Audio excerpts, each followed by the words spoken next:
Oi pessoal, tudo bom? Professor Frank Santos, voltando esse ano de 2025 aos vídeos, falando um pouquinho do futebol. Eu estou aqui do CT do Tiradentes, clube da Polícia Militar aqui do Ceará, onde eu farei parte da comissão técnica esse ano na disputa da Série B do profissional. Sou o treinador da equipe adulta do Tigre da PM. Mas o objetivo do vídeo aqui não é falar sobre a equipe que eu trabalho ou que eu trabalhei, é falar sobre futebol em geral. E uma das principais coisas que geram dúvidas no futebol é sobre a pré-temporada. É muito comum que o torcedor não entenda o que é uma pré-temporada. Ele acha que é uma parte de trabalhos físicos exaustivos, muita correria, muito alongamento, muita flexibilidade. Mas na verdade isso é importante. Mas não é só isso. A pré-temporada, na minha opinião e nos trabalhos que eu realizo nos clubes que eu participo, ela tem 4 etapas. A primeira etapa é a avaliação de elenco. Quando eu chego na equipe, eu vou avaliar o elenco que aquela equipe tem.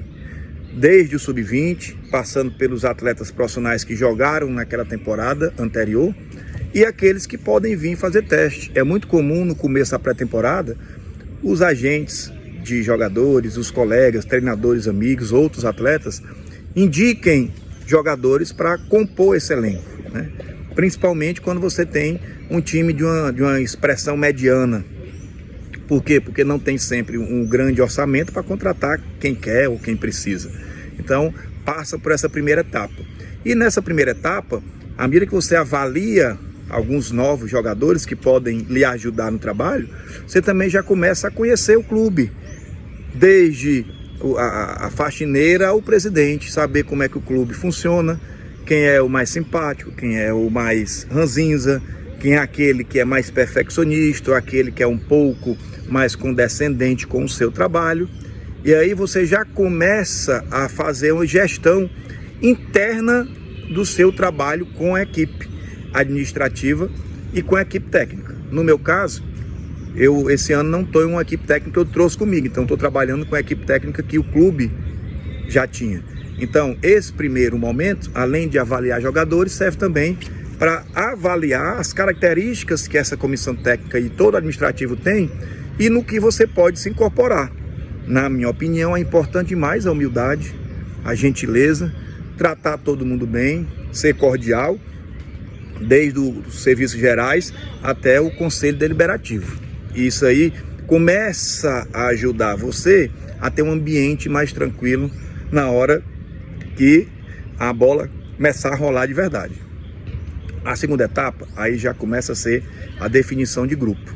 Em geral, na segunda etapa, você tem um número maior de atletas, 30, 35, às vezes chega até 40 atletas, porque você trouxe alguns da base, alguns que você avaliou na primeira parte das peneiradas e vai ficar para esse começo, outros que já começam a ser contratados, então o grupo fica um pouco inchado. E nesse momento, não é o momento da parte física específica, não é o momento dos testes avaliativos, não é o momento de fazer as avaliações clínicas mais aprofundadas. É o momento de você botar para jogar. É o momento onde eu faço vários coletivos, trabalho técnico, no máximo bitox. E aí você vai começando a ver a característica daqueles jogadores, percebendo aquele que vai se adequar ao seu trabalho, aquele que vai se adequar ao nível de competição que você tem. É o porte físico, é a condição atlética, é o nível de condição física que está, é a movimentação dentro de campo, é o histórico que ele tem em uma ou mais posições que podem ser exercidas durante o jogo. E aí você começa a ter uma característica. Pô, esse time aqui dá para você jogar com mais atacantes, porque tem muitos atacantes de boa qualidade. Ou não, esse time aqui tem mais zagueiros de boa qualidade do que atacantes, então dá para a gente fazer um esquema um pouco mais forte defensivamente.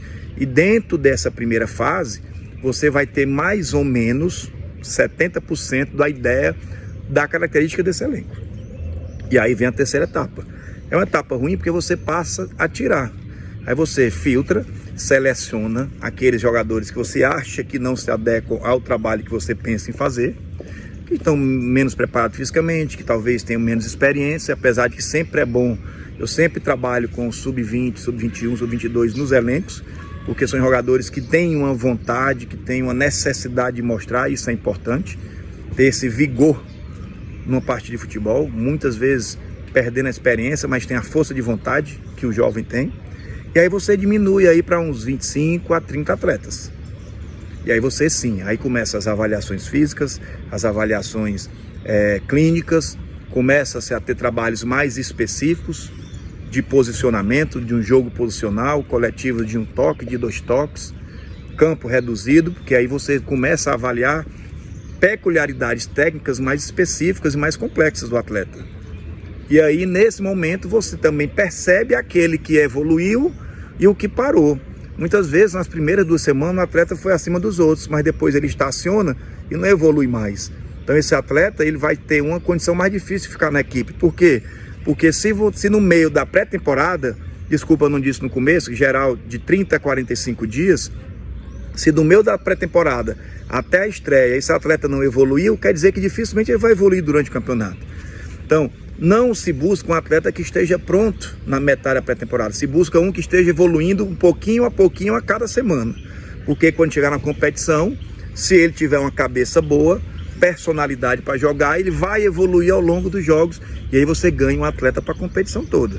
Então não adianta às vezes chegar dando um show, fazendo gol todo o treino coletivo, e nos últimos jogos, nos últimos treinos perto do jogo, perto da estreia, começar a cair e não fazer mais. Sinal que aí ou a condição física não foi boa, que o treino passou a gerar um déficit de força, de mobilidade. Muitas vezes acontece isso, quando o jogador passa a ter uma rotina muito forte, ele começa a ter um overtraining, começa a ter dificuldade de recuperação.